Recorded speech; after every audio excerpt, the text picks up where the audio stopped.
Wednesday, March 25th, 2026. The meeting starts at 6:37 p.m. at the Recharge Center, 270 First Street, Palisades Park, New Jersey. Everyone please rise for the flag salute.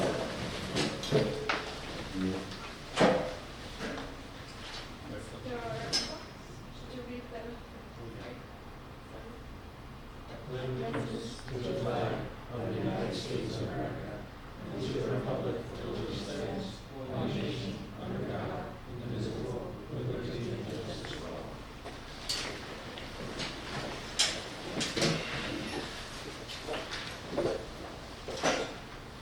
In accordance with the Open Public Meeting Act, I hereby state the notice of this special meeting has been provided to the public by a written notice dated March 20, 2026. The meeting notice has been emailed to all staff members at the district's three school locations, filed with the Board of Clerks of Palisades Park, posted on the district website. Roll call, please. Ms. Sucha? Present. Ms. Sugan Park? Present. Ms. Boyan Yu? Here. Mr. Renhat? Mr. Junior? Mr. Sergio Kaya? Mr. Ray Park? Ms. Angela Kim? Present. Mr. Justin Jung? Present. Mr. Colorado? Present. Mr. Mario DeAndre? And Tyler Jung? Here. So today we'll start with the audit report for audit presentation with Mr. Jonathan Ways will start, he will give us presentation of audit presentation now. I want to thank you so much for having me tonight. My name is John Weiss. I work for BKC CPAs. We're the auditors for the district. And the purpose of my job tonight is to take the great big book that's in front of everybody tonight and boil it down to some financial highlights. And the place I like to start with is revenues. And if you look at page 1 of our handout, we can see that revenues were down 1.5 million compared to last year. Now, from district to district, big ones, little ones, and the middle ones, my expectation was to see three things, and I'm not disappointed in coming to Palisades Park tonight. Number one, things like preschool expansion aid. A lot of the districts that I audited got a bump in preschool expansion aid from the state, as did Palisades Park. Federal grants. Federal grants are down 3.8 million compared to last year. Just like every other district, the school district received the federal ARP funds. These funds sunsetted at the end of the 23-24, beginning of the 24-25 fiscal year. In Palisades Park case, there was things like a significant HVAC construction project that was charged off to the ARP grant, and that was finished and fully paid off during the 23-24 school year. There are other things that interest in miscellaneous had a bump. Interest is up for all of my school districts. Most of them, I should say. Palisades Park is no different. Interest is up a little bit for them as well. E-rate is also up. So we saw a little bit of a bump there last year. General fund state aid. The big part of the general fund state aid increase is the increase in extraordinary special education cost aid. And I'm always a little wary talking about that one, because if you have a bump in extraordinary special education cost aid, obviously the costs have also increased. With regards to the capital projects decrease between this year and last year, this district had a ROD grant for a roof project where most of the work was done during 23-24, balance of the work was done during 24-25, and that's when we realized the balance of the revenue on it. Any questions, comments before we look at some charts together? Okay. Moving on to our charts. We can see that most of the revenue stream is going to be coming from the tax levy. The state sources, that red wedge is a little bit bigger than it's been in prior years, and that's due to the preschool expansion aid. Our yellow wedge keeps getting smaller by the year as the ARP funds have sunsetted. But there still is a healthy revenue stream with regards to the IDEA grant, as well as the Title, significantly the Title I and Title II, Title III, and Title IV grants. Our miscellaneous income, that represents things like interest on bank accounts, facility rental, things of that nature, as well as the E-rate that proceeds that we spoke of earlier. And looking at the line chart to the right, what we wanted to do was have a look at the tax rate over the last 10 years. And we can see that 2020 we had a dip, and that was the result of a revaluation. And when we see that, we expect all three lines to come down, and they did. For the most part, the district has held steady as far as the tax rate goes. When I talk about the district, I'm talking about the blue line. And the blue line is the one that you have control over. The green one, that's the municipal, and the purple one is the county one. You don't have a say in that one, but you do have a say in the blue one.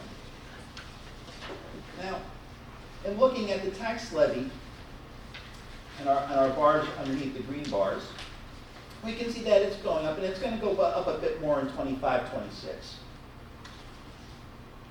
The state sources, our blue lines there, that's up a little bit. We talked about the bump in extraordinary aid earlier in our conversation. That's going to be the bump between 24 and 25. When we look at the federal sources, we can really see the effect of the federal ARC grants illustrated. We can see them really coming in during 23 and especially during 24 as the project was going on, and sunsetting in 25. I tend to think what we see for 21, 22, and 25 is mostly what we're going to be seeing for the foreseeable future for the district in terms of federal funding. Preschool expansion aid, as we talked about earlier, that went up, and it's going to go up again in 25, 26, during the year we're in now. And looking at miscellaneous revenue on the bottom, we can see the bump, like I say, at most of my meetings, 22, 23, 24, a lot of that's going to be bank account interest.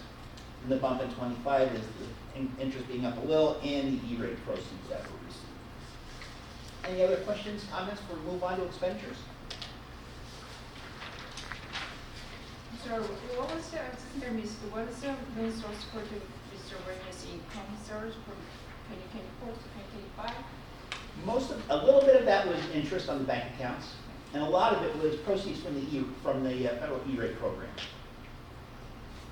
I have a question. Will we have access to that paper, the document that they're looking at now? I was just going to see the business administrator and/or superintendent or the board president at the conclusion of the meeting as far as access to that kind of stuff. Thank you. Looking at expenditures, and we're going to see some things walk hand in hand from when we talked about revenues earlier, when we talked about expenditures. Total operating expenditures, that's down about about 2.4 million, about 2,370,875. Most of that is going to be your instruction expenses. For tuition, we sent a couple of additional students out of district where they were somewhat large tuition contracts compared to last year. Our student and instruction related services, we have a bit of a bump there. And with instruction and student related services, that's the bump from your preschool aid primarily. If we look at what we've done with preschool aid as far as primarily salaries of teachers and for our purchase services for the preschool program, we can see bumps there, and that's going to account for most of that. Jonathan, if I could just... Sure. Because after this, we're going into a budget presentation. Mm-hmm. Just want everyone to understand. For the presentation, he's combining your general fund and special revenue fund expenditures. So when he's explaining, I know that we spoke earlier why there was a difference. So I just wanted to clarify that for the board before we go into the budget area. Okay. Yeah, and that's very important, because when we do these things, we look at as much of the big picture as we can get on this, including all funds. And as business administrators pointed out, the focus on the budget is going to be current expense. So, as the other thing that I wanted to make sure I talked about was the big decrease in capital outlay. We went from 1.4 million to we went from 4.9 million to 1.4 million. And as we talked about earlier, that's the sunsetting of the ARC money for those construction jobs. We still had a little bit of a bump in 24, 25, but not to the extent of what we were doing when the art grants were going. Any questions, comments before we look at some more charts? Would you mind the conversation that Mr. Albano and I had with you about debt service, since it kind of threw me off? So Right. the board understands that. There is, and there is not debt service for the district. Because the business administrator reached out to me earlier today, and getting into the weeds just a tiny bit, there's a whole separate fund for debt service once you have bonded debt. That means you went out, you went to the voters approved the bond referendum, and now you're tied to principal and interest for a set number of years based on whatever your project is. In Palisades Park's case, there's no bonded debt, no separate fund for it. What this represents is interest on your lease agreement, principal on your lease agreements, that's the principal part. The debt service and interest represents a withholding from your state aid. And most districts in New Jersey have a bit of withholding from their state aid for debt services associated with a debt issuance the state did to give everybody money for capital grants, to make a very long story short. So the district does and does not have debt service, no bonded debt, and that's the important thing. Thank you, John. Any other questions, comments before we move on? Okay. Looking at our bar graphs and trend lines. And this is also illustrated in exhibit J4 in your books here, but we present this in bar form. Regular instruction, special education regular instruction, relatively flat, a bit of a bump this year. Special education, little bump there. Tuition we talked about earlier. That's ticking up, and we knew that was going to tick up when we saw a couple of students we sent out. Students and instruction-related services. This, if we look at the chart for state aid for preschool, these are pretty much in line, which kind of sort of makes sense. If these expenses are being bumped up, we probably have a driver for it, and that driver is going to be preschool expansion in this instance. General and school administration, relatively flat, a little bit of a bump in 25. And operations and maintenance, this is contingent on what's going on in district. And when I see the 2023 bump, I'm thinking I believe there was a fire in the Lindbergh School, and this may be reflective of that. Pupil transportation is up for most of my districts. I'm not surprised coming to Palisades Park tonight. And benefits are relatively flat, and I suggest that you enjoy that while it lasts, because my last couple of nights have been doing municipal budget presentations where the increase in health benefits is approximately 30%. That's 30. And then they've not been great conversations. Mr. Albano, you and I can read now. We just did our budget presentation. In looking at the pie charts for expenditures, that's the next page of our handout, my expectation when I walk into a school district is that this pie is going to be filled with green, blue, burgundy, and orange, about 75%. And again, I'm not disappointed in coming to Palisades Park tonight. Regular and special education instruction, that makes up most of our green wedges. Our other instruction, that's co-curricular activities and co-curricular athletics, our coaches and stuff like that. That's our little blue wedge. The light blue wedge, that's our tuition. Students send out of district. Students and instruction-related services, that's your nurses, your child study team, guidance counselor, the library, things of that nature. General and school administration, the superintendent and the principal and the business administrator's office. Plan operations and maintenance, self-explanatory, a bit for pupil transportation, and employee benefits. That's always going to be a bit of a wedge, and I suspect that wedge will be bigger in the coming years. What we also wanted to do, right below, was have a look at, now that we know the functions, we want to see what we're actually spending the money on when we expense. Not surprised again coming to Palisades Park tonight. My expectation is 2/3 to 3/4 of my pie is filled with salaries and benefits. That's about 71% for Palisades Park. Not surprising. And that's how this conversation goes with most of my districts.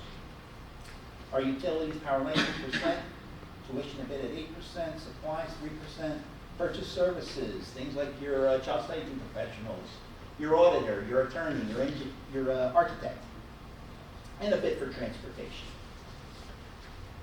Any questions, comments before we start talking about surplus? Okay. So transportation is not included in purchase services separate, as you says. Transportation It does not include the purchase order, You just correct. mentioned that Yep. transportation process in the purchase services.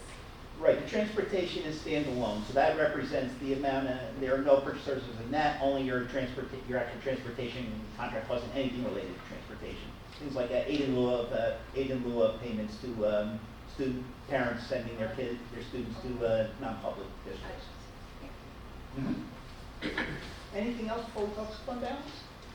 Okay. And looking at the fund balance part of our financial facts.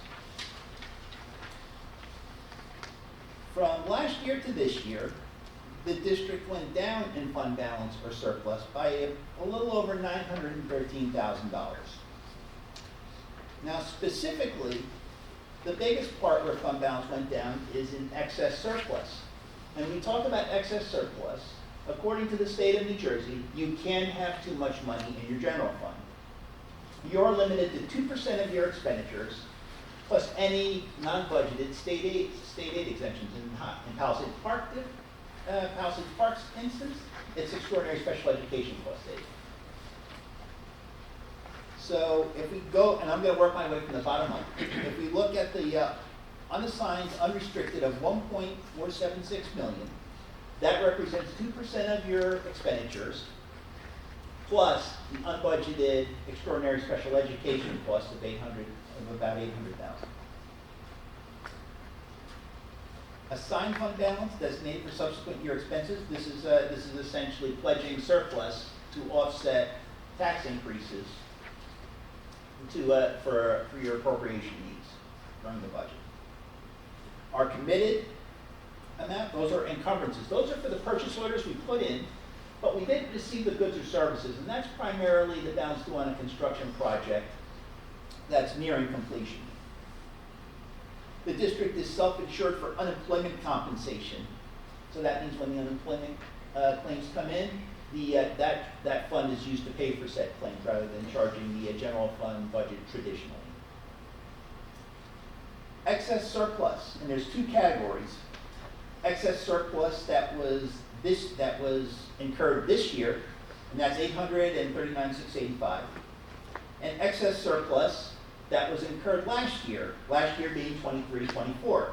That's $1,309,517.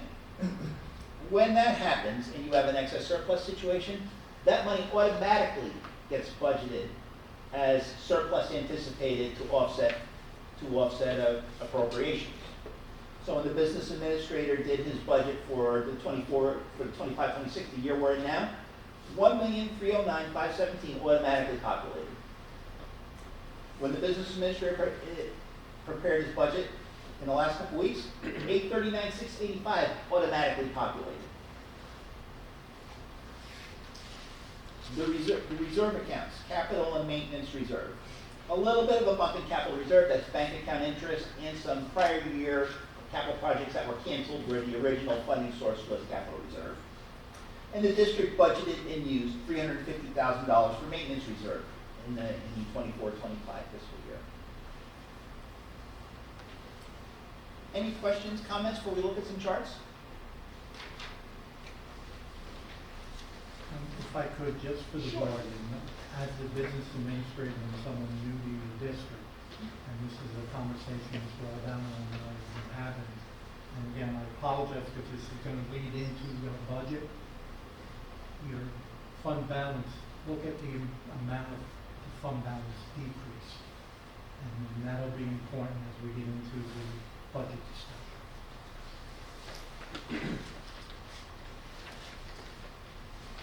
Looking at our pie chart on the beginning of the next page of our handout, our pie wedges turn from green to blue, the money gets a bit less restricted. We talked about excess surplus earlier. We have some that's earmarked for the 25-26 year, the year we're in now, and the 26-27 year, the year that they're currently budgeting for. Capital reserve, those funds are restricted to what's in the long-range facility plan and those approved projects.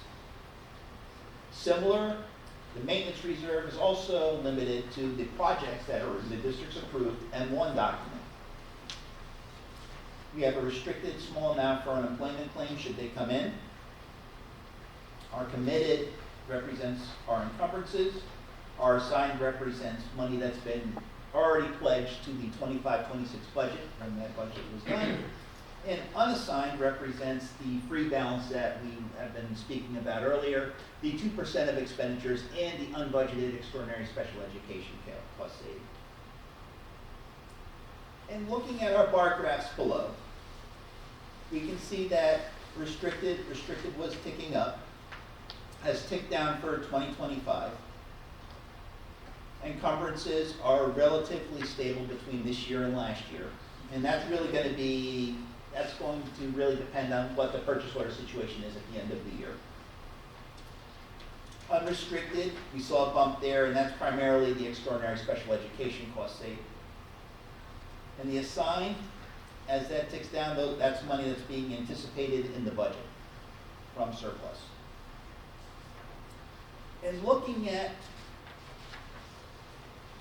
our comparison of capital and maintenance reserve, we can see that the district has been utilizing capital reserve. The last real big usage was in 2023 for the local share of the SDA roof project. We talked about that little bit of state aid that the district got for capital projects. There was a 60% match that was made from the capital reserve. The maintenance reserve, the downtick between 2024 and 2025, that represents $350,000 that was budgeted and used during the 24-25 fiscal year. Any questions, comments on surplus? Yes. So what is this max allowable? What exactly is the max allowable? Now, the state of New Jersey, as we said earlier, in the state of New Jersey, you can't have too much money in service. Now, the maximum allowable part for your capital reserve is going to be limited to your approved projects in your long-range facility plan. And it's 60% of that, with the expectation that the state is going to contribute 40% of that, either through debt service aid or more traditionally through a ROD grant. With respect to the maximum allowable for the maintenance reserve, that's based on a calculation on building square footage and what expenditures are. When we do that document, we get a picture of how much can totally be in there for what projects we intend to have based on square footage.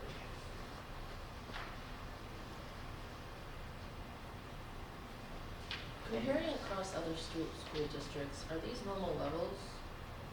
It depends on the district. It depends on and I do get that question a lot from district. And it depends on what the district's needs are, what funds are available, what you can bank, and things like capital reserve and stuff like that. So do you see this a good reserve amount, or do you think it's sort of middle, or? I think strictly standing 10,000 feet back, capital reserve can probably use some attention in the coming years should the district be able to provide for it. Maintenance reserve is and has been relatively healthy for the district. Any other questions, comments?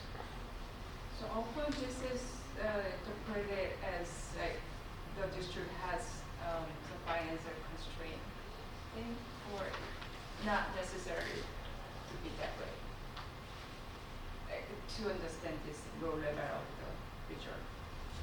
As far as surplus being down compared to last year? Oh no, here the capital reserve, the level is very low.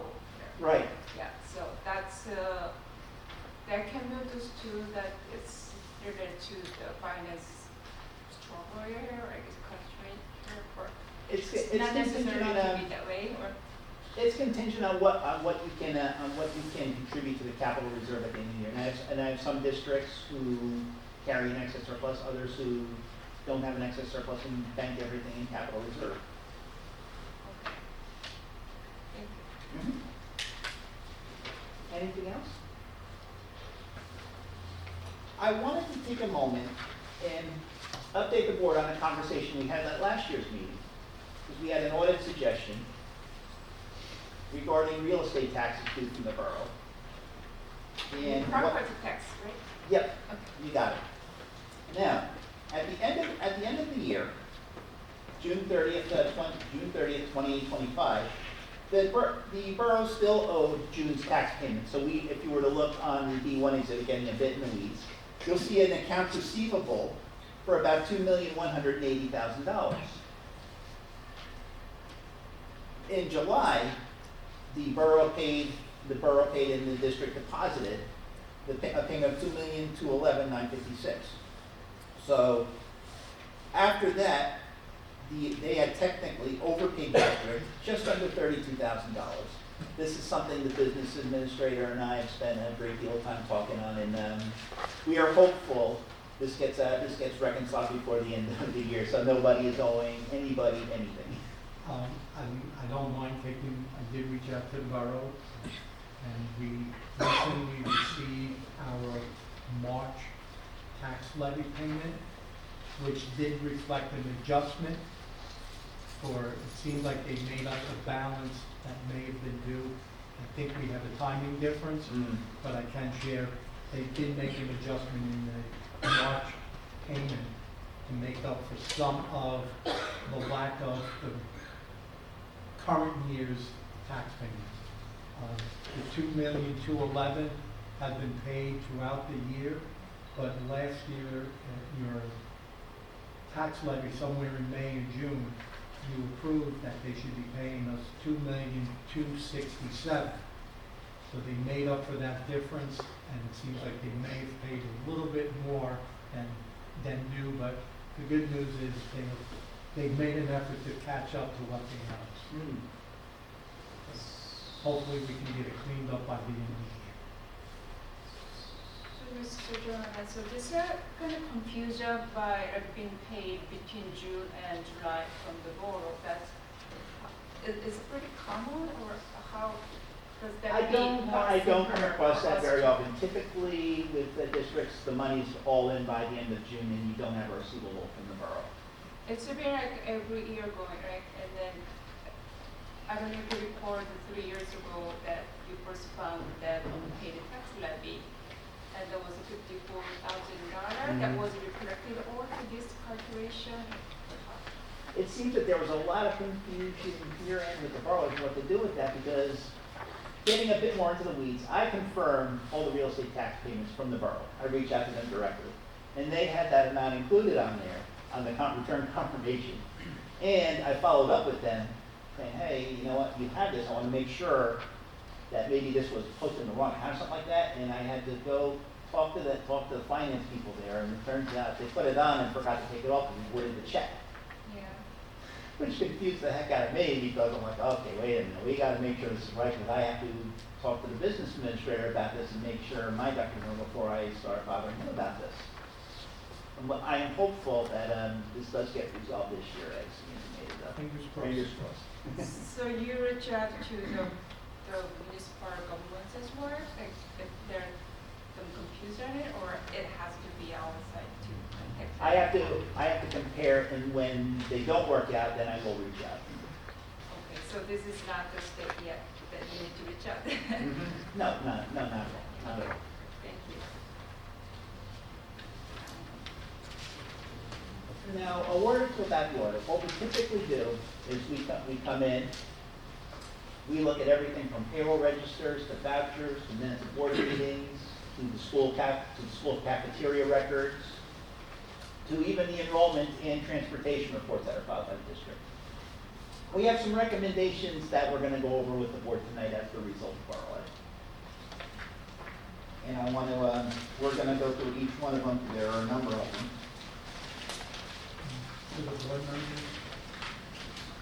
It says audited management report and the stated findings. So that should be with the audit. So that's what he referenced. Jonathan, are you going to work with this or the video? Oh, either the synopsis or the auditor's report, same stuff. You have the AMR that they have. Yep. I have it right here on mine. Good. There you go. I have the messy copy, my copy. Oh, and in the synopsis, which they did receive also.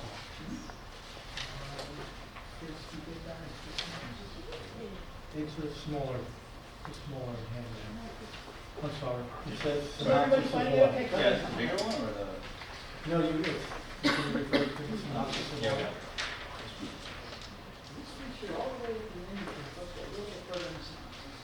Right there.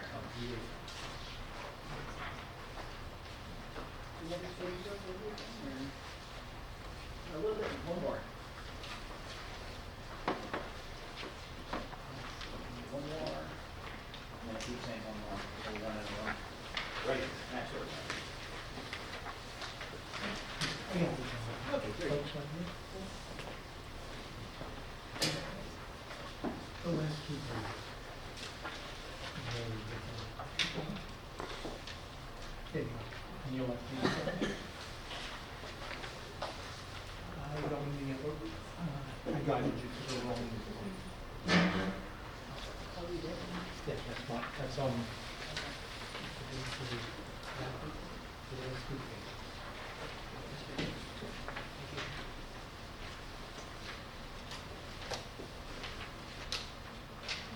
And talking about the recommendations, most of them are going to be in the financial planning, accounting, and reporting section of the auditor's report to management. The first one, we selected vouchers primarily for the IDA grant and noted that there were a lot of missing approval and receiving signatures on those. Something that clearly indicates that the expense was approved and the goods or services were received. We want to make sure that's very clearly indicated on all payment forms. The state requires a political contribution disclosure form be awarded for all contracts awarded on a non-fair and open basis that aggregate to over $17,500. We had several audit exceptions for these forms not found during the year. The Board of Education should designate someone to prepare the e-cert. The e-cert is a required statutory filing that details that you're in compliance with federal and state wage reporting for tax purposes for administrative officials of the district. We want to make sure that anyone who is entitled to a pension is enrolled in the pension system timely and accurately. We want to make sure that the position control roster is followed and reflects what's actually being charged in the board secretary's report for expenses for salaries. We want to make sure that the Uniform Chart of Accounts is used for charging budget expenses, and I'm thinking particularly of a refund that was posted incorrectly and some capital items that were charged to current expense current expense items that were mistakenly charged to capital that had to be moved around. We want to make sure that the board secretary's report is presented to the board in a timely manner. We want to make sure that the district has appointed a reconciler or treasurer of school monies. We didn't think it was effective last year, the program that they did, since the business administrator has gone out and gotten the district a treasurer. That is a true good second set of eyes on these things. We want to make sure that the treasurer's report is also presented and approved by the board in a timely manner. The school food service account, this is a conversation I've been having with more and more of my districts. Districts have point of sale systems in place, and it's important that when students use the funds and accrue money, that the district get paid for the lunches. As I kind of made the receivable balance has gotten pretty big in the last couple of years, and we want to make sure that it's being addressed. And it's not a Palisades Park specific thing. I've had this conversation with several of my districts as far as keeping an eye on the point of sale balances where the student owes money and to collect that money in as timely a fashion as possible from the parents. In the last recommendation, and it was part of the last handout, we want to recommend that the amount requested for real estate taxes agree to the amount approved in the state budget. We want to make sure there are no more over or underpayments of real estate taxes and everybody walks away even Steven at the end of the year. I'll be happy to take any other Can I questions, just make a comments, comment concerns? on the cafeteria receivables? Yes. Just for the board, as I've been doing this, doing my intern work for the last 4 or 5 years now, I can share with you that has been a consistent recommendation that I've seen in audits as I'm doing this intern work. But understand that a big part of the discrepancy is that there was a period of time during COVID when meals were being served free. And when they transitioned from being free to having to apply for applications again, parents didn't realize they had to reapply because they were getting free lunches. So many districts are now trying to implement processes to make sure all the applications are being received. And the other piece of this is that you must serve a meal to a child. So if the child walks up to the register and they don't have money, the district must still serve a meal. Years ago, you were able to give an alternate meal.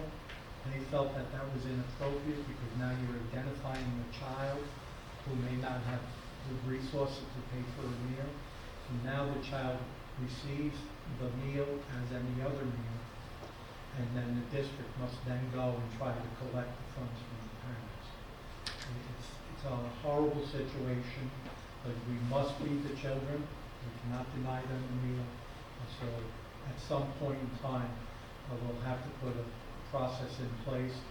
What many districts do is send out via email a notification to the parents that you have a balance due. And once we start doing that, it'll be amazing to find out how many parents come forward and say, how do I have a balance due? Now I'm notified me. So that is something that we will have to work on, to have a process in place to at least get notifications out to parents that their child has a balance due. Any other questions, comments, issues, concerns?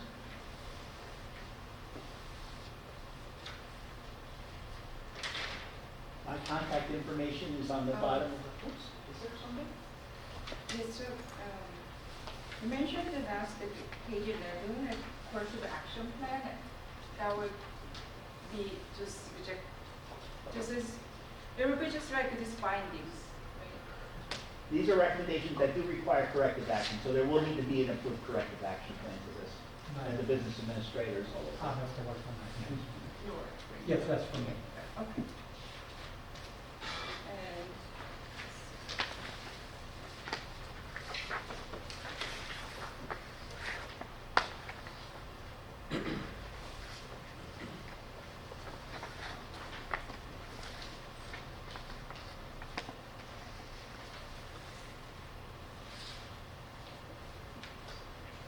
thank you. Oh, I think we need anything else to for, digest more, but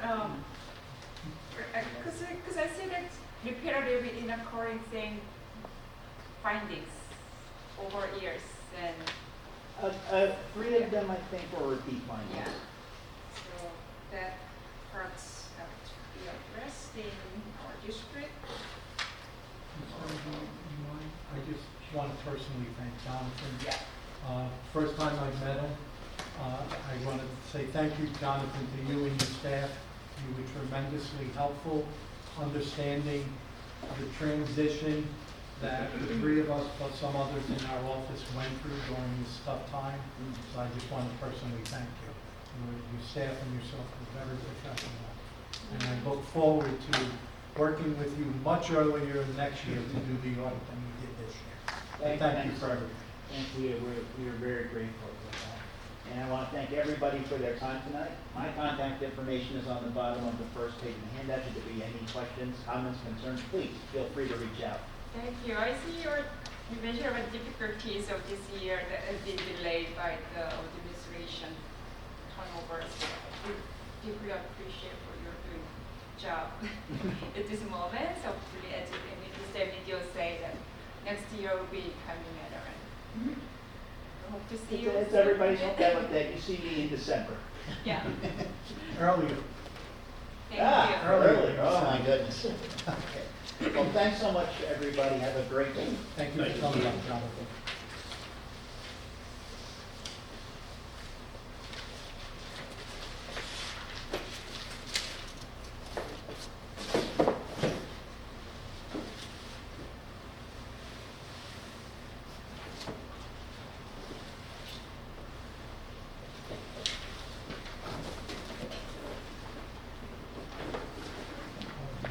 Thank you. Have a good night.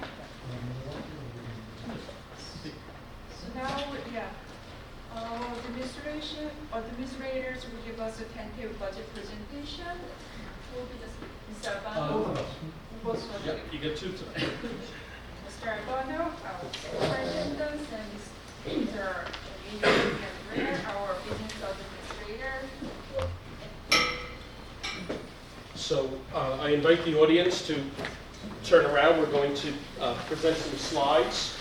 I'm invited to ask questions. But certainly, you know, if you have an important question during the process, but maybe it's good to wait for the entire presentation because you may have a question that is answered later. Emilio and I are going to go through this. This is just to frame this. This is the tentative budget presentation. The final budget presentation has to be adopted by the board after the county approves the tentative budget, and that will be, I think the time frame is either very late April or early May. There's a window for the final budget. So this budget is not final. It's our best thinking at this point based on the information we have. It is subject to change. And you may hear me say that more than once.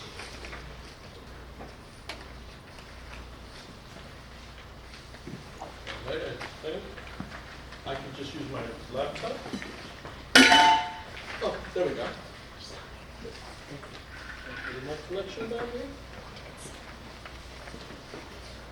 I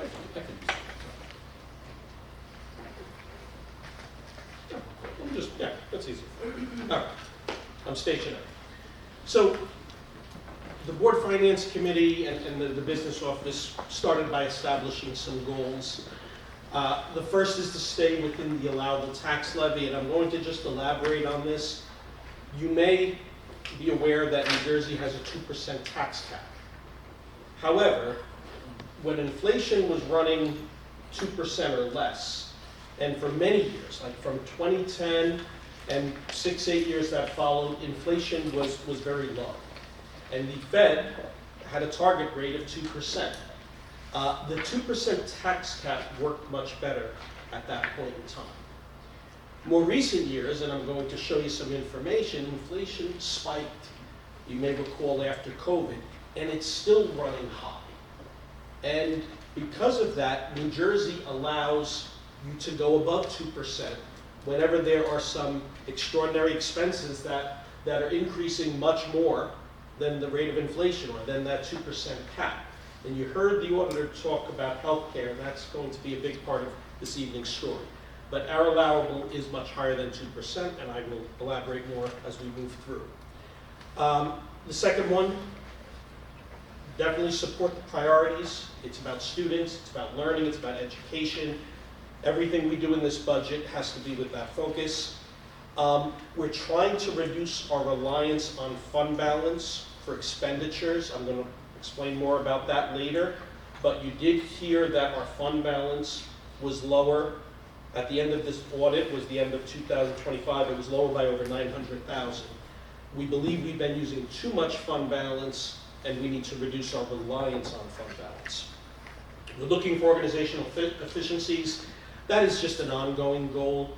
As new technology develops, if there are more efficient and better ways to do things, and it can save some money and keep that money in the classrooms with the children. We're always looking for those opportunities, and we did that with this budget. We have to plan long-term for our facilities. There are quite a number of projects, even in this building alone. We did have a roof failure. We are working on getting that scheduled for a summer replacement. But we need to stay on top of our facilities, and it's always better to try to be proactive with facilities as opposed to an emergency repair, especially when school is in session. So we're doing our best, going forward to really pinpoint what's needed and plan that proactively. And then the last goal would be to ensure a transparent and effective budget communication with the community, with the board, of course, and that's part of what we're doing this evening. By the way, this will be posted for the community, so if you don't feel like taking notes, and certainly can photograph it, but it'll be posted on the website by tomorrow. Okay, we do have a very challenging year. A lot of expenses have gone up. Emilio, we don't really have this rehearsed. You jump in when you think it's appropriate, because Emilio understands the numbers a lot better than I do. These we identified as the 4 big areas that are really giving us a challenge. Again, to be repetitive, health benefits, and this is not just Palisades Park. This is all municipalities, all school districts throughout the state of New Jersey that participate in the state health benefits plan. So a 31% increase is probably unprecedented. We don't remember a rate that high. There have been rates that are way above the tax cap, 6, 8, 10%, but this is highly unusual, and it presents a real unique challenge this year. Special education programs and services, you did hear the auditor speak about, we have a few more students, not a large number, but more students that have special needs that are placed out of district, and part of our challenge is we lack space. So if we had more classroom space, we could probably create new programs for children with a disability here, and I think that would be something that our parents would welcome, but it's been a challenge because of space, quite frankly. So we have a legal obligation. If we don't offer the program here and a child has special needs, then we must send them out to a school district or the county programs that are appropriate for the children. And that is a legal responsibility and a moral responsibility. Inflation, I'll give you a little more data there, but again, inflation is really sticky. You hear the economists talk about it being sticky. And now, of course, we have world events where we see gasoline prices going up, and I think it's fair to assume that in the months ahead, because gasoline prices affect everything else, right? Deliveries, plane fare, so we kind of anticipate that inflation will not drop to that 2% Fed target rate. It's going to probably hover above 3 and potentially go higher. No one has a crystal ball, but we are concerned about that. The fourth area are salaries and contractual obligations. So, our employees are also dealing with inflationary pressures, in their households. So I think the district has made every effort to offer salaries in that 3 to 3.5% range, salary increases, to help employees keep up with inflation, right? But if you have a 2% tax cap, again, and you're offering 3.25% salary increases, that's hard to sustain. So here's an example of the benefits. They rose by almost 1.3 million over the past 4 years, just to give you a perspective.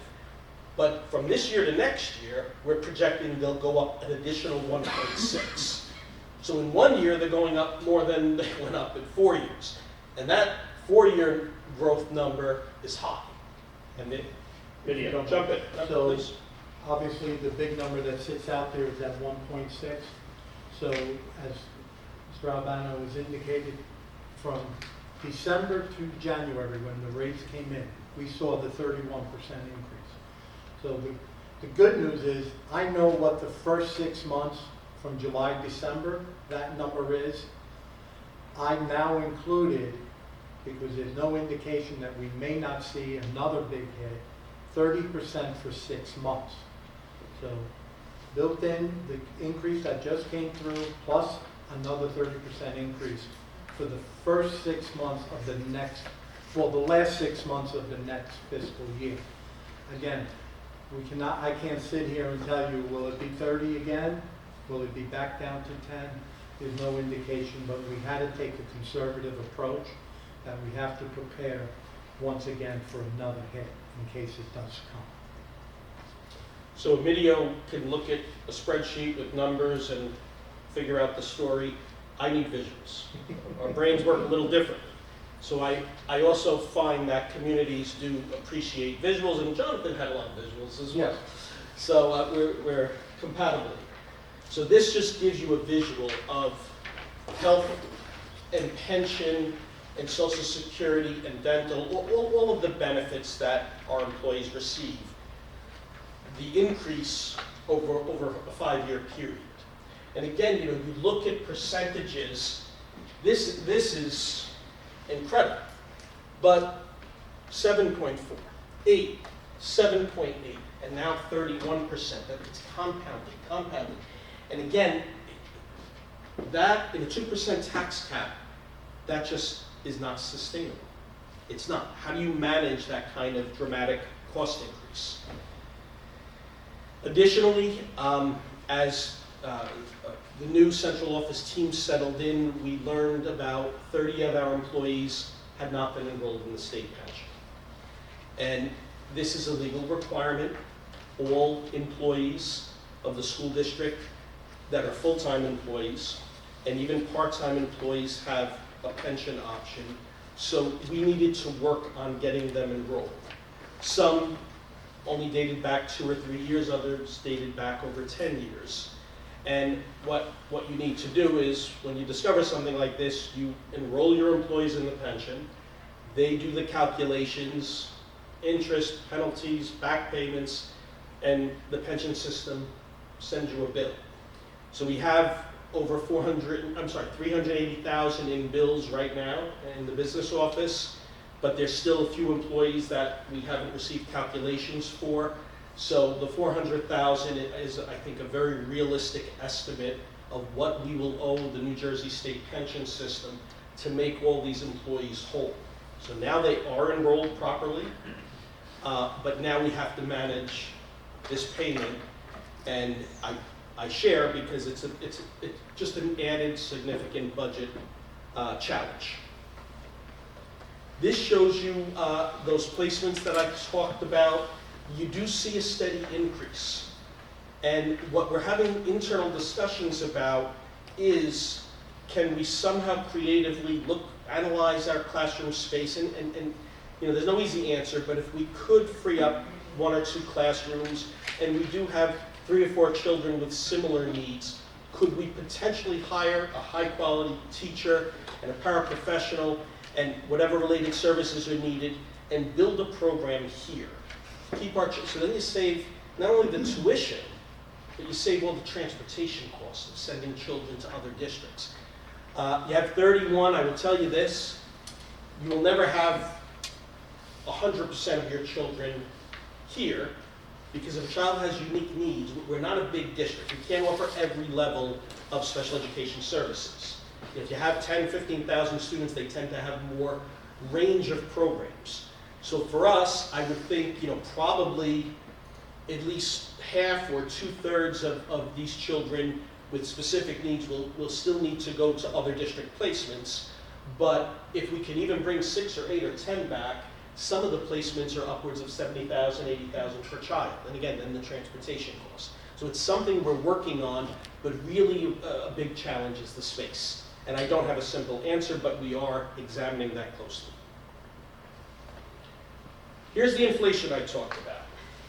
So I guess we'd all like to forget in 2022 when prices went up 8%. This is right from the federal, government's inflationary rates. But again, the blue line represents your tax levy increases. And I think the district has tried really hard to be respectful, New Jersey being so heavy on property tax, one of the highest taxed states in the country, right? So you try to be mindful of the homeowner and the property owner and maintain reasonable increases at a time where other prices are going out of control. But inflation, like it hits our households, our families, it hits businesses, it hits the schools. And that's an important message, to deliver. We have fuel expenses, we have transportation, we have to put diesel gas in our buses, food costs, energy costs, electric. Inflation hits us as well. And that's where I'm pleased to see that last year, the allowable tax levy increase enabled the district to go to 3.2%. So now you see it's kind of evening out, but for the previous 5 years, you really were losing ground on your revenue. Costs were outpacing your ability to raise revenue is how I would describe it. So this is actual spending. And if you're listening carefully to the auditor, in addition to, let's take the year that he audited, $32,035,605. He also added money that we get for preschool, federal grants for special programs. This, we're getting down to just the general fund budget. And the majority of that 32 million, there are some state funds and some other sources of funding, but the majority is by local tax dollars.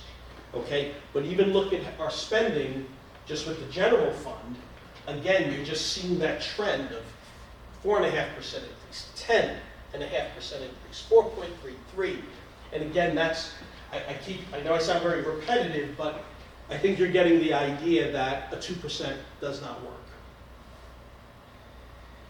This just breaks it down more in a narrative to give you a little more perspective on it.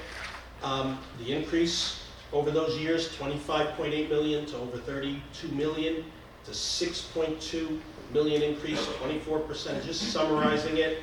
The range of spending went from 3% increase to the highest year of 10.4%.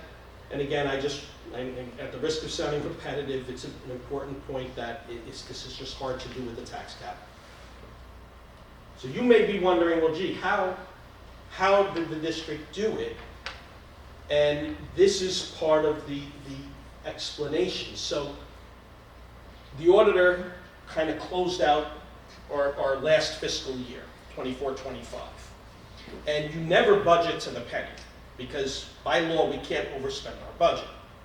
So, correct me if I'm wrong, you always have a little bit of contingency.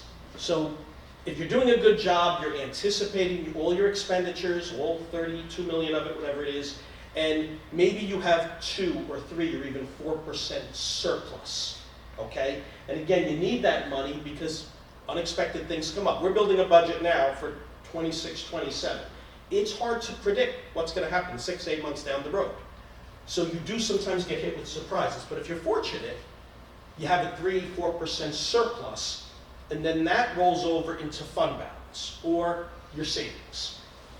And there's different categories. We have a fund balance for capital projects. That's how we plan to pay for the roof replacement that we're planning.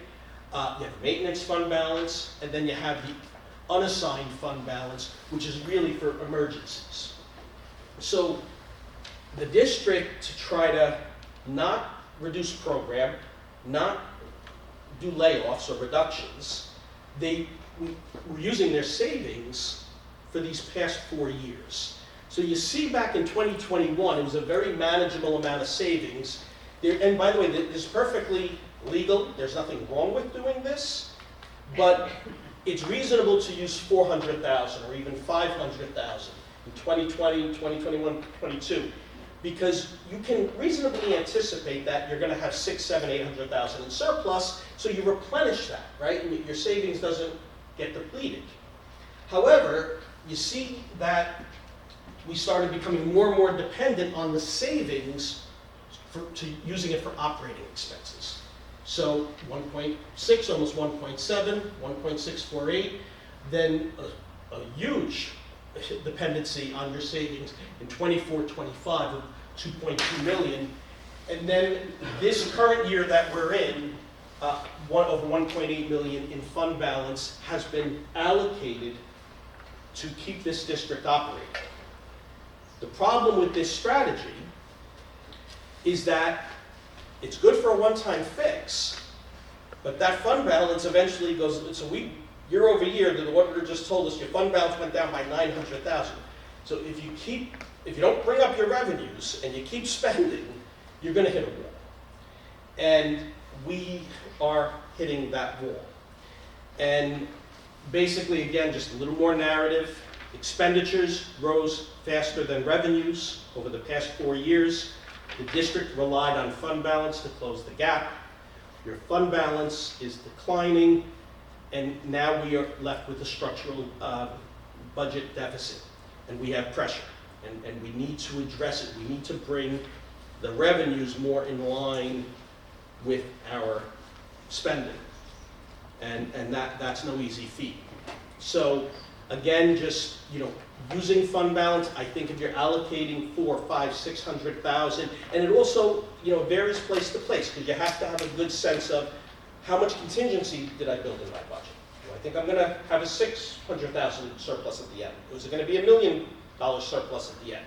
So those are all questions, but again, the 2.2 million, the 1.8 million, in my judgment and Emilio's judgment, is simply way too high. And if you don't mind, You want to speak the to it? 1.8, keep in mind that several months ago, we came to the board and requested to use an additional $840,000 for the 25-26 budget, because what we inherited would not suffice to carry us through the year.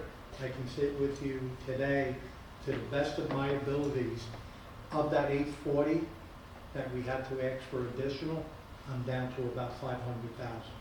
So it was needed, and especially when the the health benefits bill came in, we needed it.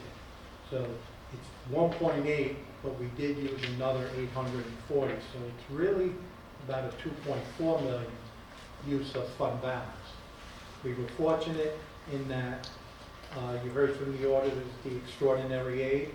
Since it was not a budgeted line item, we were able to use it, but we didn't put it up here because it was really allowed, but it was supplemented by another $840,000 that was not raised through the taxes. Okay. We'll move past this.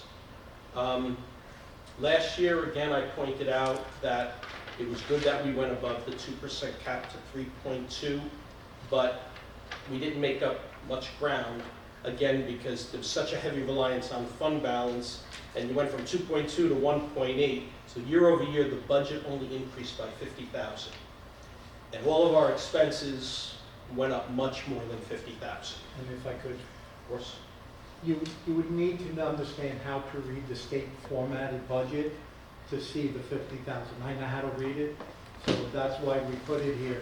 If you would look at last year's, it does not reflect a true 50,000, but that's all adopted budget to adopted budget actually went up for last year. So we went out for 3.2, but only an additional 50,000 in expenditures were applied.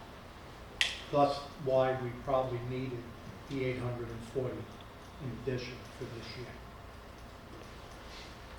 So for the past 4 years, the district used a significant portion of fund balance, one-time revenues, supported operations, you avoided cuts, you kept taxes low, you really did your best for the taxpayers. However, right now, that no longer can be done. Our fund balance is declining, and we have less surplus to offset the cost going forward. Our reality is we have a structural budget gap. One-time resources are no longer sufficient, meaning fund balance.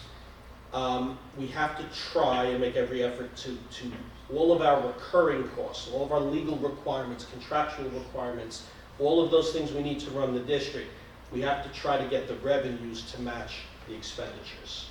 If I had to break it down in a really simple comment. So, that's the tough news. So now, I'm going to pause and just, to our board members, the audience later, I think, has an opportunity. Do our board members have any questions about anything I covered thus far? For me or Emilio? We could get going, and at the end, okay. So, we've been meeting many long hours, evenings. We met with the finance committee. They've seen a lot of this information. The entire board hasn't seen this full presentation yet. This is the first time this evening. But we are working internally with the admin team and having a lot of long, thoughtful discussions. How do we address this issue? Well, the first thing is right away, and I feel bad about this, but we're implementing strict controls, right? So teachers who put in for very legitimate conferences, quality conferences. We did support some in the beginning of the year, but I am at this point saying unfortunately no, because we have to just control expenses. I don't like saying no, but we have to be mindful there's limited funding. We're doing everything to maximize our federal funds, the work on grants, the state funds. You know, the preschool here, by the way, costs the taxpayers nothing. Well, indirectly, because you do pay state taxes. So the state funds the preschool, but it doesn't come out of your property taxes. And it's a real wonderful thing that you're offering this community, because private preschool can cost upwards of $15,000, $18,000, but here it's free of charge. And we have 170 students in the ECC. We have a partnership program with the New Christian Academy. So this is a real benefit, and I want to emphasize that that is not a burden on the local taxpayers with their property tax. Sorry to digress, but we believe we definitely have to reduce using fund balance, and there is no choice in that, really. And we have to look at staff and try to reduce operational cost, and this is always a really difficult decision to have. I did, just so the board knows, I did send out an email to the staff saying that we have to have a discussion about staff reductions, because our employees represent well over 70% of the budget. Things like materials and paper and supplies and pencils, that's such a small fraction of a school budget. Even books, you would think, but really the bulk of the money, and the way it ought to be, right? We're in the people business, right? We're in the education business. So you need professionals to do that work. But that is where the bulk of the money is, and when you're facing a budget deficit and a challenge like this, you have to look at reducing staff if you're going to get your budget under control. So this, I want to emphasize, has not been decided. It's a proposal, and again, this will be posted because I want to be very transparent. I don't want to have people panicking, because we went through a tough time last year, and a lot of people left the district. We had a significant amount of turnover, and I really don't want to see that happen again. But I also need to be transparent, so it's a bit of a balancing act. These categories may change, but to close this budget deficit, what it would take would be 2 less administrators district-wide, not saying who or what the title is. We're just saying 2 administrators. The 4 aides that you see we employ directly, they're required for children's IEP. There's no room there. Same thing with the bus driver aides. They're absolutely necessary. If we contracted our busing out, we would pay more. So we have 4 people here that drive for us, and it's a big cost savings. So they are very valued employees, and they're wonderful, but it's also a big cost saver. Clerical, we had the +1. You may say, how can you be adding in a budget crisis? But there was a person out on leave who has returned now, so that really is kind of staying flat. But from this current year to next year, it is a +1. And that gives you 10 total. Custodial maintenance workers full-time, we only have 9 full-time facilities people in the district. And we think we need to maintain all There's, we have a lot of grounds, a lot of square footage, so we just don't see any ability to reduce that number. However, in the evening and mostly after school hours, we do hire part-time custodians. Most of them work like 25 hours a week, and this is a real hit, but again, we have to close the gap. Some decisions need to be made, so we are proposing, it's not definite yet, and we have to do a lot more analysis, but reducing that number by 8. Exempt employees, that's more, central office staff. It's a lean staff, okay? That's gonna stay flat. That's like your payroll clerk, your necessary, your accounts payable, there's functions that you absolutely need. Then teachers, certificate support staff, that is just all the people that work with children. That's your biggest group, of course, but teachers, psychologists, guidance counselors, social workers, they all fall into that category. I am not tonight prepared to say exactly who or exactly what title, but if we can, through attrition, avoid layoffs, we're going to do that as much as possible, but I can tell you there will need to be some reduction. Will the number be 18? I'm hoping it doesn't have to be 18. But right now, just based on the information we have, we're putting that number in as a placeholder, and Emilio and I met with the admin team this morning, being fully transparent, and I can't make the decision of what, my main charge to them is what is the least negative impact to children? What reductions could be made that will be the least negative impact to our students? And to their credit, they stayed for 3 hours, locked down in a room. It's a confidential meeting at this point, but we're throwing around ideas, but we're not sharing that publicly because that process is evolving. And Emilio continues to look for financial resources and other things that we can do. But this is a possibility, it's not a definite. But this is a real challenge, because I will say this, my analysis is I don't think Palisades Park is overstaffed. I really don't believe that. But the money has to come from somewhere.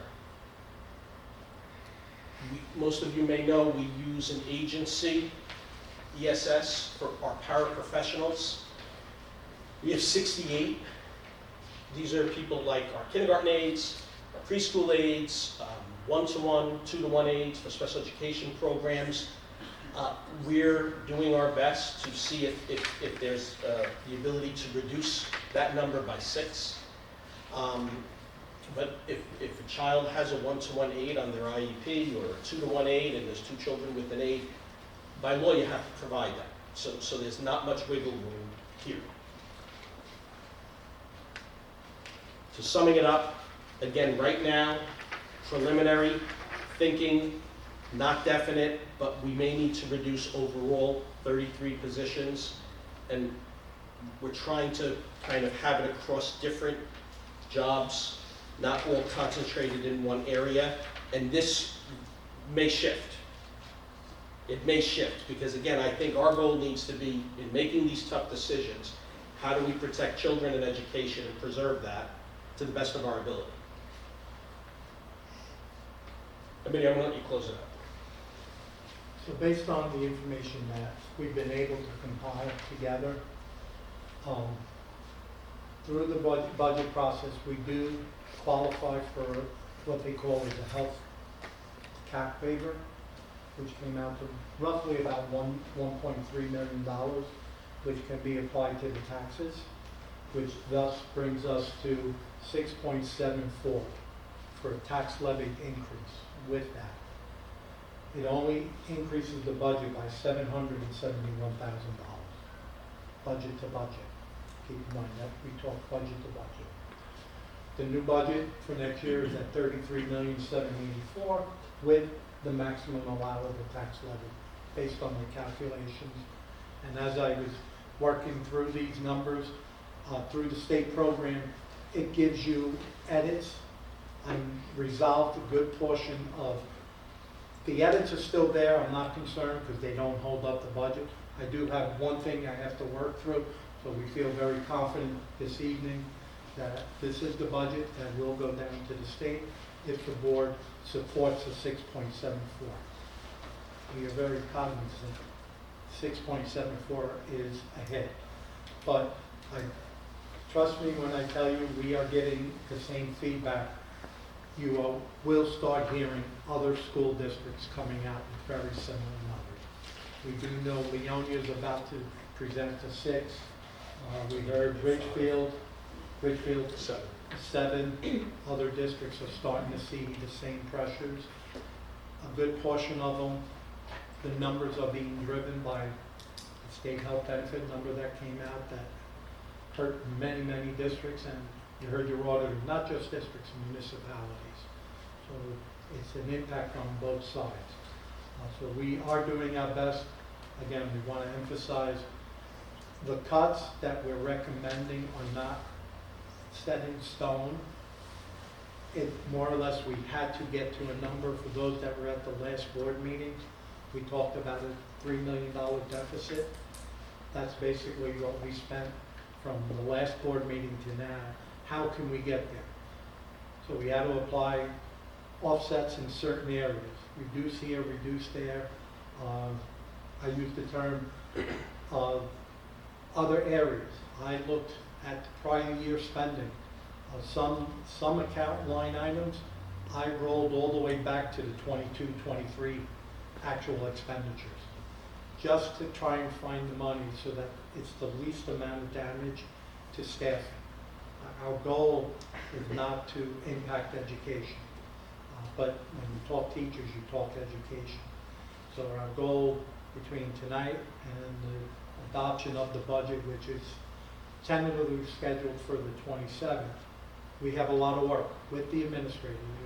We spent 3 hours brainstorming. Well, if we do this, how can we save here? If we reduce here, can we put another body back in? So we do have a lot of work still ahead of us to minimize the impact on the education. Anyone that was listening in last week, we did start this conversation. The board very thoughtfully asked about tax impact. Aaron, I think in particular, how does this affect a homeowner? What can they expect in the way of actual dollar increases based on the value of their home? So Emilio did a lot of calculation and work, but I want to emphasize we're not the tax assessor, we're the school district. So that work and the specific tax increases that a homeowner will experience will come later. But we do have a pretty good idea, but I want to emphasize we're going to show figures that were calculated in-house, but they are estimated figures based on analysis of other taxes. So Emilio, why don't you explain this? So I actually reached out to some board members to send me their tax bill, just so I can get a reference point. I was unable to communicate with anyone in the borough to give me some written information. So this is based on the tax bill that I received. I was able to back into certain numbers. So that's why we put that disclaimer. I am not a tax person. I just work backwards into numbers. But I always like to break things down into 100,000s because it seems like you can look at your assessment, use 100,000 and you can do it. So basically, right now, we're estimating for every $100,000 of assessment, it's an additional $47 million. But again, keep in mind, when we talk assess, it is not market value. A lot of people confuse market value with assessed value. You have to specifically look at your tax bill and it tells you what your home is assessed at. So this was an effort on my part to give board members information. I'm hopeful that I got it right, but I am not a tax expert. I took certain numbers and they calculated correctly, so that's why we felt comfortable presenting it. But again, every home is different, but if you use your assessed value by 100, it kind of brings you into the ballpark. So to close it out, again, sorry to be repetitive, but I think it's important to be clear. what we're asking the board to do this evening is potentially support a tentative budget and tax levy increase of 6.74%. That is not the final budget. It'll go up to the county. If the county approves it, it comes back to the board. You at that point can say to us, look, we've gotten feedback. We've heard from the community. It's too high. We need to drop down to 5.74 or 4.74 or even lower. And we certainly would understand that. These are challenging times for many people. And, another increase on your property taxes is not easy with all the other increases that people are experiencing. But we're here to say that every percent we drop, it's important to understand, it represents about 270,000. Full percent, yes. So a full percent drop. So you could go from 6.74 to 5.74, but then we have to find additional cuts or reductions. And just to put it in perspective, 270,000 is probably 3 teaching positions. So, as it is, these reductions are really, really difficult on the district. If we had to do another 3 or another 6, and the board really, and it's we appreciate the board volunteers. This is a really challenging decision for all of you, and there's just no easy answer. But I will say this as a video, and other districts, this problem is not unique to Pal Park, and you probably hear me say that over and over. This 31% health on top of ongoing health increases there. 7%, 8%, nearly 8%, then 31%. That's important because you got to look over time to realize how significant this is. So, with that, we'd love to take questions from the board on a lot of information, but we're happy to take questions or comments or whatever. And then I'll address. Or do you want to? No, let's say if there's questions on the slide first. When exactly does the 31% becoming enacted? When do we start paying that increase? January 1st It this happened. year. It happened.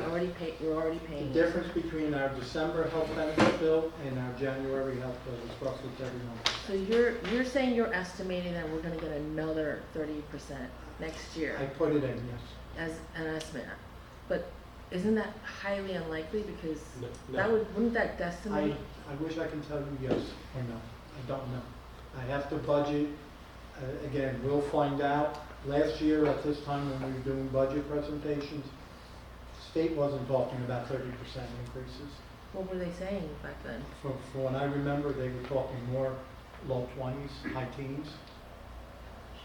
So it's unpredictable. And health costs across the board. I mean, right now in this district, if you're a person with a family plan, the premium is roughly $75,000 a year for health prescription and things. That's more than most salaries to cover, and that's for a family plan. Oh, so is this tied to the fact that the aid sort of was rejected by the administration, president? Is that what it's related to, all this stuff? Anyway. No, the health has not, the health is, we have no control over it. Right. We have a state health plan, that's the increase. The increase, it's calendar year, just to be clear. It's not, so we operate on a fiscal year, July 1st through June 30th.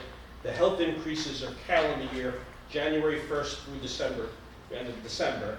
So we potentially could have another significant mid-year increase. And again, if you look back, maybe it won't be 31, but what if it's 24? What if it's 20? And again, I hope it's not the case because it would be just extremely challenging. But again, the other thing about this allowable tax levy of 6.74, the state acknowledges that districts can't handle this kind of increase. So that's why a 2% tax cap in New Jersey they're allowing you to go higher to deal with this increase. It's not just by chance that they let us go that high. It's a calculation, we have to submit all our information, and they tell every district. Other districts can go 7.5%, others maybe only 5%. But Pal Park got its calculation, and again, it's based on our need. So please, other questions? So for the board members who are understanding that, because the board leadership and finance committee had a few meetings regarding this for the presentation. So for your understanding that, so Mr. Barrett, correct me if I'm wrong, so you are presenting that potential 30 position cut, right? Yes. And then the 1% if you reduce tax levy increase, then an additional 3 position cut. So it's going to do 33. Yes. And another 1%, 36 people will be Yes. laid off. So it's a very challenging decision for you guys.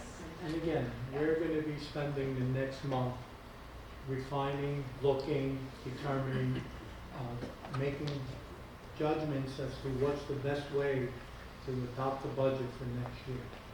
So we're doing our best to work through it and all that. But when we're done with questions, I did have the board handout that I just want to point to certain things and so that the community can hear as to other factors that drove some of the decision making. Do you want to turn it over to the public, or do you want me to do the next part and then we go to public? Yeah, first of all, thank you for this presentation, Mr. Urbano, Ms. D'Andrea. I know this is also hard decision for the board, also hard for you, that I know that we all don't want to cut any, right? We want to raise salary to teachers and retain as many as we could. We could provide up-to-date facilities and top-tier technologies to our students, right? And then all your salary too. But yeah, thank you for your working with this project to make the sustainable plan. Thank you. Sorry, the 6.74, so you said that was a recommendation to us based on calculations, but like some towns are going higher than that? I haven't heard, maybe one that we heard of, but I can't confirm A because little over 7. a lot is the of highest. districts are adopting their budgets this week. So like also inversely, if we raise per 1%, we'd be saving. Right, well, no, this is the maximum we can go. Oh, it's maximum. Yeah.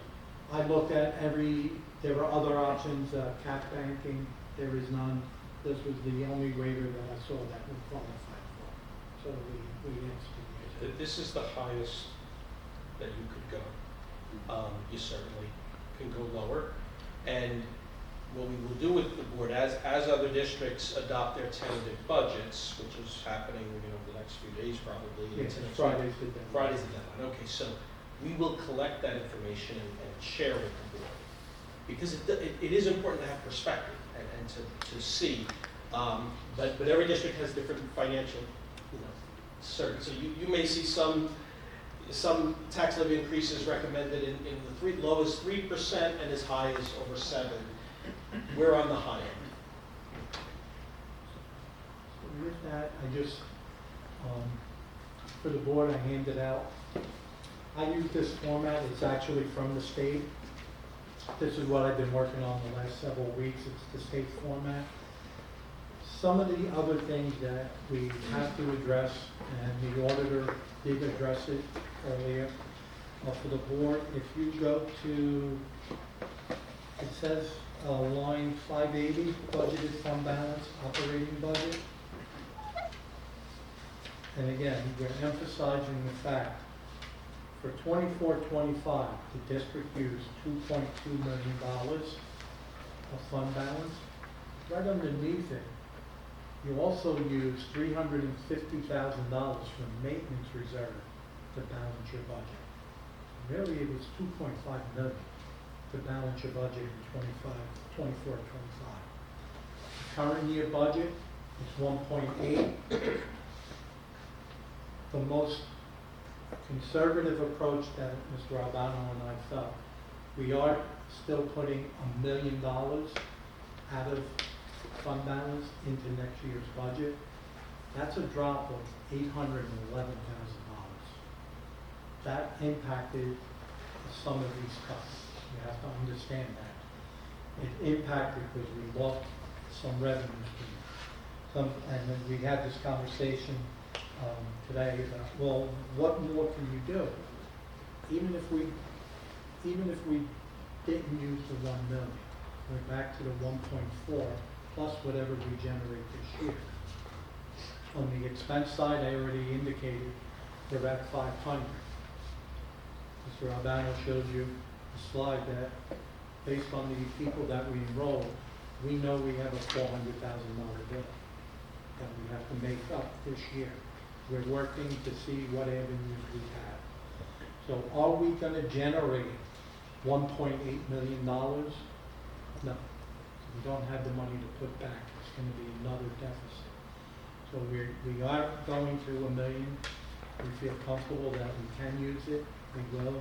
But it's going to have an impact moving forward year after year. So we have to work together. The other area that the district, although it does reflect in here, is a line item 430, extraordinary aid. The audited number for 24-25 shows you $836,000. That's the money. That's the money I alluded to that we used this year. It was actually last year's revenue, 24-25's revenue. But because the district did not budget for it, you were allowed to use it this year. So this year, again, we estimated increasing revenues for that line item by $600,000. So we're looking at different avenues. Mr. Albano and I spoke today. Romeo, what has been your practice? My practice, and maybe it's from my prior experience, and years ago, when districts voted on their budgets, I happened to be in the district. My first 8 or 9 years in that district, 7 of those budgets failed. So I had a mechanism with the town's business administrator. I used to deliver my budget before it even went out to vote. We both knew what was coming. So I knew back then we looked for every revenue. So again, extraordinary aid is not a given. So in the budget document, it shows 836. I usually stay around 80% of a prior year number, so we're putting in 600, again, to help manage the deficit that we're seeing. I'm not going to go through all of the expenditures. We'll save that for the adopted budget. But again, I can share with you, we work with the administration. We're doing our best to find avenues not to impact education. We looked at the areas that we couldn't just sit here and say teaching staff and everybody else is okay. We looked at every area. Our facilities, not that I'm an expert, but there's a general rule based on square footage, how much a custodian should be able to clean on a 7-8 hour basis. It's kind of how we came up with the 8. We looked at that. So there are going to be impacted on efficiencies and things of that nature. So we're doing our best to minimize the impact. We were faced with some serious challenges. The use of fund balance is probably one of the biggest, and then you take the impact of state health benefits. So we're going to continue to balance and see where we wind up, and hopefully a month from now that the cuts aren't as deep and we'll find other resources and mechanisms. But again, we sat for a good 3 hours today. Schedules, aid placements, how are kids working in classrooms. It's an evolving process, and it's not an easy one. And, we're doing our best. You heard that 1, 2, 3. So we basically have 4 new people in the admin office, And the one stable person has resigned and moving on, so we're gonna have a fifth new person in your central office. So we're all working together to try and learn the district to the best of our abilities to make sure that we're doing what's right for the education kids. We wish we had better news, but we're gonna continue to work together as an administrative team to give you a budget that gives you the best efficient education for the kids. Thank you, Mr.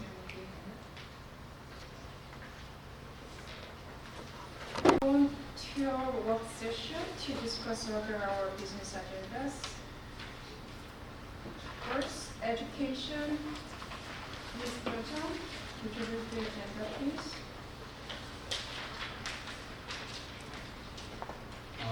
Education, field trips, ski over the wall, Palisades Park Board of Education, upon the recommendation of the superintendent, approves the following field trips.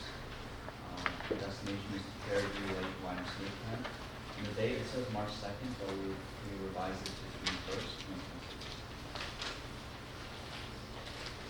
Thank you. Any questions, discussion, break it? If not, next finance. Mr. Jun Lim is not here in our meeting tonight, so I'll just read the 7 agendas. 1, acceptance of fiscal year 2025 audit and annual comprehensive financial report. 2, tentative budget resolution. As they explained, the total general fund is $33,784,194.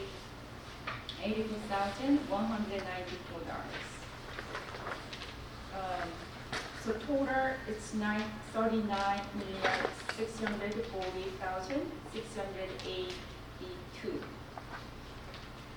That will be, the local tax portion will be $29,049,132.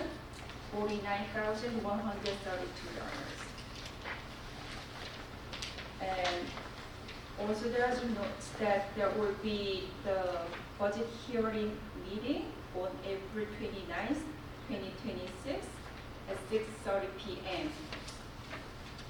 at the Early Childhood Center.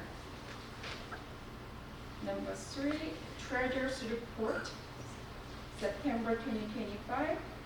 4, acceptance of furniture donation from Palisades Park Public Library. Thanks to the board members of Public Library for their generous donation. And number 5 and 6 were tabled. Good job. So we're discussing next meeting, since we need, the administrators would need to clarify further decisions. And number 7, agreement with Bergen County Technical Schools to provide technology support services to our district between April 1st, 2026 to June 30, 2026. Do you have any questions?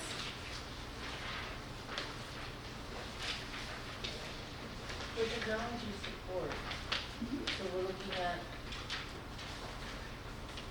It's new IT yes, support.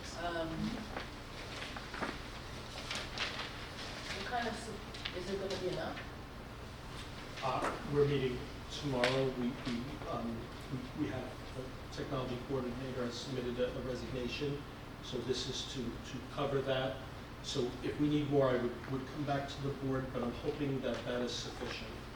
It's very reasonably priced, though, and yes, we'll need to work out some details.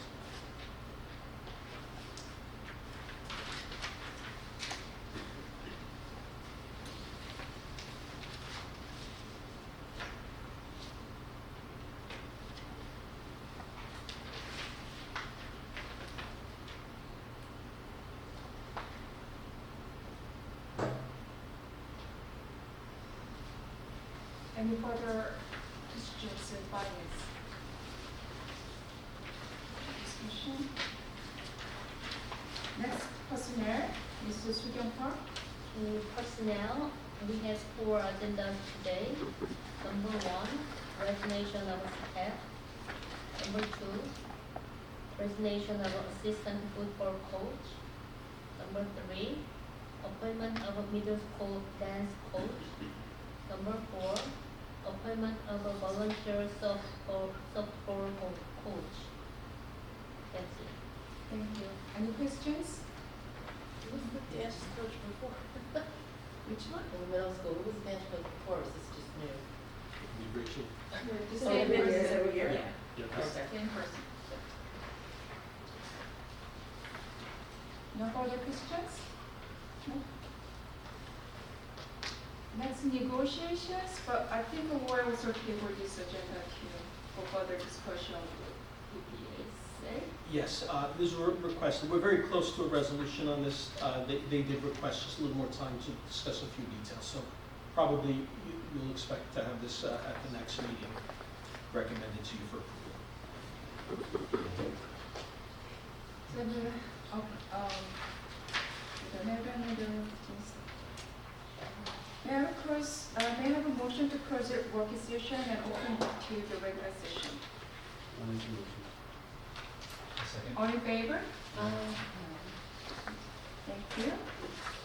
And virtual board presence, what I just want to say is thank you to everyone that it's been a very busy month. We just had our regular meeting last week, and since that we all are busy with budget meeting and for today's meeting too, and audit presentation and all the review of all the documentation. It's been heavy. It's a big volume of all documentation that we have to go through and review. And my special thanks to again to our administrators. I know since the last meeting that I see them came out the office very late. And we talk about the budget and the weekends and after their working hours too. Thank you. And all board members, some of you sent to me your tax property bill during the weekends that I sent it to Mr. Media. So we all have helped each other and we discuss about the budget and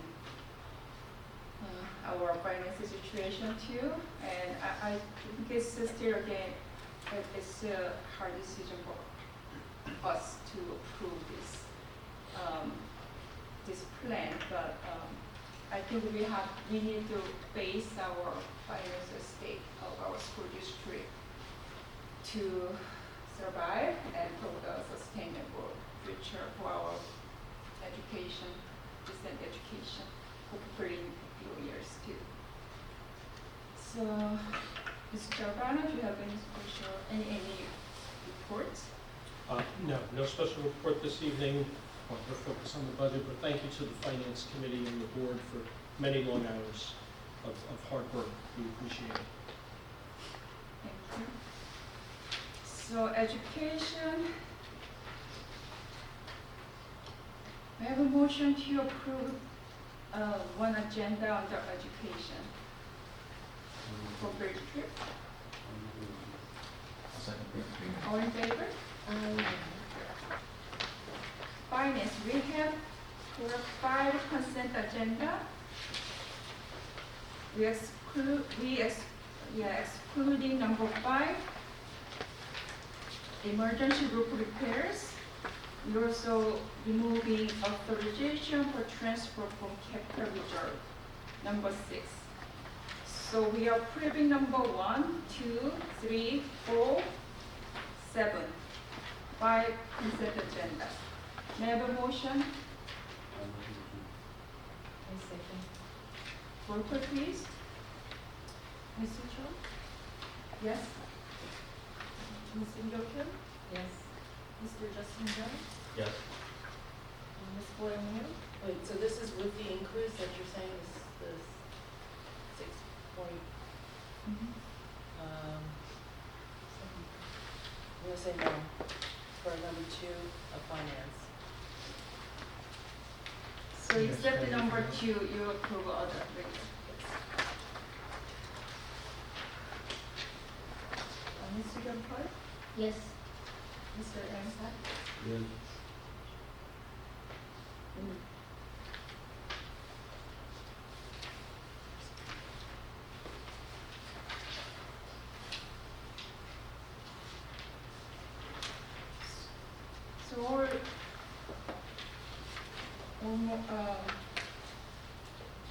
Yes, so all resolution has been passed in finance. Next, personnel. May I have a motion to approve all personnel agendas?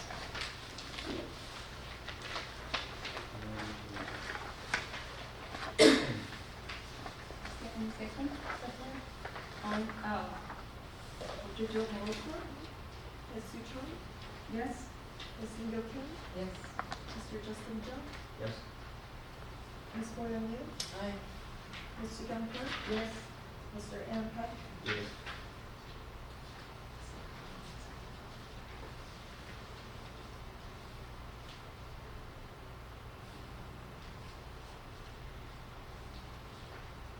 Okay, no negotiations,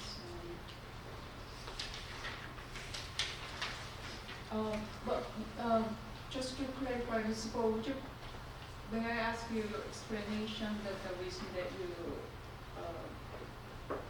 take up the number 2 in finance, so you're not agree with this tax increase? Not in full, no. No, okay. Well, you know that because I remember that you last year you were the one of 2 board members opposed to the step up due to the budget struggle. And particularly, we need resources to retain, we needed money to retain all the staff. And that's one reason that we increased this percentage of tax increase too. It passed anyway, so I mean, I don't think. Yeah, so I'm just explaining that there should be money if we're going to retain the staff and teachers. So, all right, so may I have a motion to close our regular session and open our meeting to the public? I'll second. All in favor?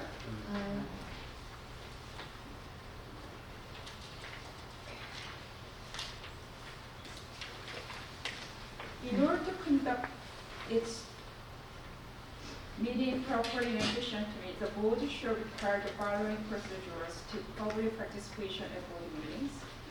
An individual desiring to speak should give his or her name, address, and group, if any, that is represented.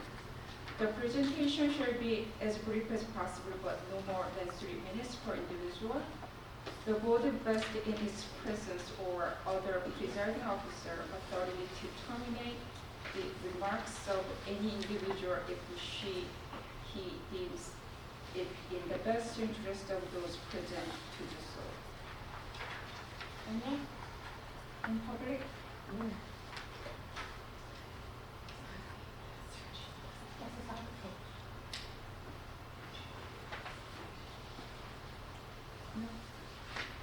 If not, may I have a motion to close our public participation session? I'll make a motion. All in favor? Thank you. Probably thank you for having coming this meeting tonight, and we're going to close the session to discuss the legal matters and personal matters. It might take up to 30 minutes. Everyone have a good night.